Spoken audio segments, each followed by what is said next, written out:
The importance of fact-checking cannot be overemphasized. Fact-checking can help save the world from all sorts of havoc that misinformation and disinformation can cause in our societies. Sadly, anyone can be an enabler of false information due to their biases and lack of interrogation of what they post and reshare. Now, that is why it is important to have fact-checkers who will help curb the spread of misinformation and disinformation. On today's episode of The Proof, powered by Africa Check, we'll look into an online claim that Kenya's President William Ruto made a controversial call for the killing of gay people in the country, following the killing of a gay rights activist. Welcome to The Proof. I'm Joe Hanson. We'll be back to begin the show.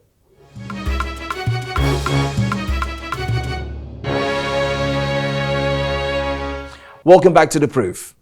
A graphic shared on Facebook claims that Kenyan President William Ruto has called for the killing of gay people. Take a look.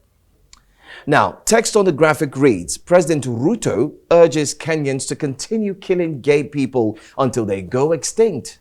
End of quote. The graphic posted on the 9th of January 2023 shows a photo of Ruto and the logo of Kenyans.co.ke, a digital news outlet implying it was published by them. The claim comes in the wake of the gruesome murder of LGBTQI activist Edwin Chiloba in the Rift Valley town of Eldoret in western Kenya. LGBTQI stands for lesbian, gay, bisexual, transgender, queer, and intersex. Homosexuality remains a crime in Kenya, according to Article 162 of Kenya's Penal Code, which says offenders can serve up to 14 years in prison or could serve 5 years in prison for other offenses under the law. But did Kenya's president really call for the killing of gay people? Well, joining me now is Tess Wandia, Africa Check researcher. Thank you so much for being here, Tess. All right, tell us, how did you fact check this claim?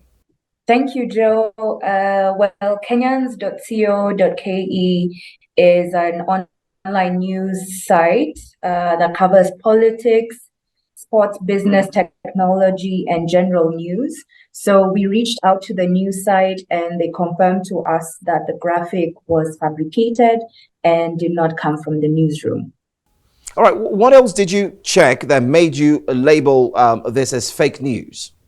If President Ruto had actually made this statement, then the news of this would have been across all mainstream Kenyan media as well as international media, especially given the fact that the magnitude of this statement coming from the president would have resulted in some controversy. So it would have definitely been across all these types of media, and the fact that it wasn't also showed that it could probably be fake, and so that's why we elected to fact check it.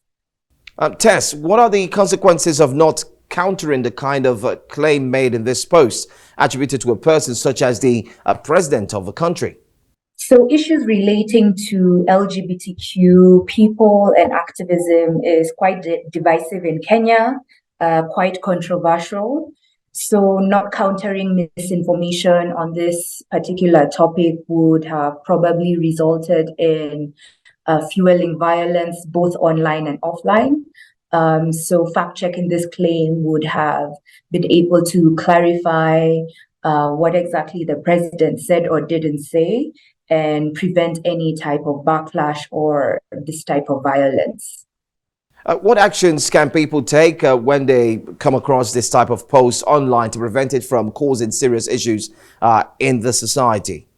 So one of the first things you want to do when you come across such information, maybe on social media or on WhatsApp, is not to share or repost. Instead, what we advise people to do is check if any credible media has reported the same claim, also finding out the original source of the claim.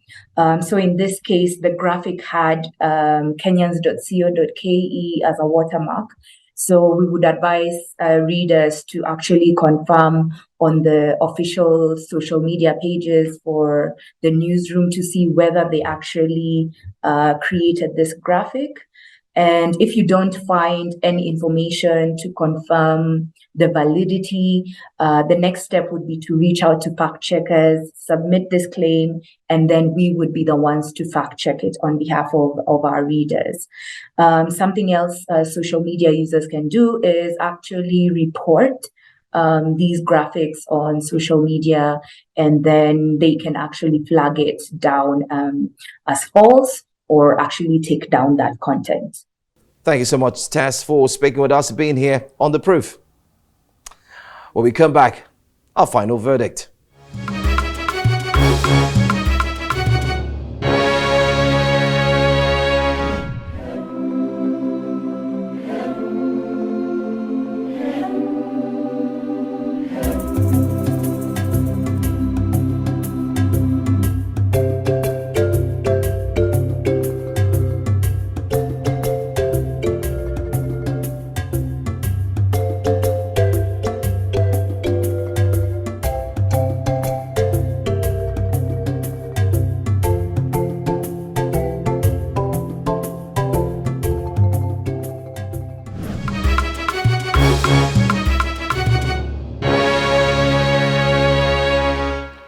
Welcome back. Well, we should all work to ensure that our biases do not in any way influence our activities online, particularly what we post and repost.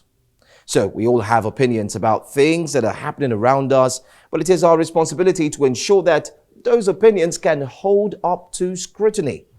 We should also ensure that we do not use our opinions to spread misinformation, which will not do any good for us or those around us, and could instead lead to a great disaster. So only share what is accurate information, and be mindful of what you also believe. If you're not sure about a claim you see on social media, or you need to know more about fact-checking, reach out to Africa Check. Visit www.africacheck.org or tweet at AfricaCheck_NG.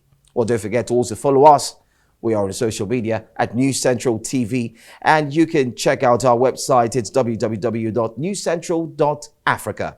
That does it for today's episode on The Proof. Until next time, when we come your way again, I am Joe Hanson.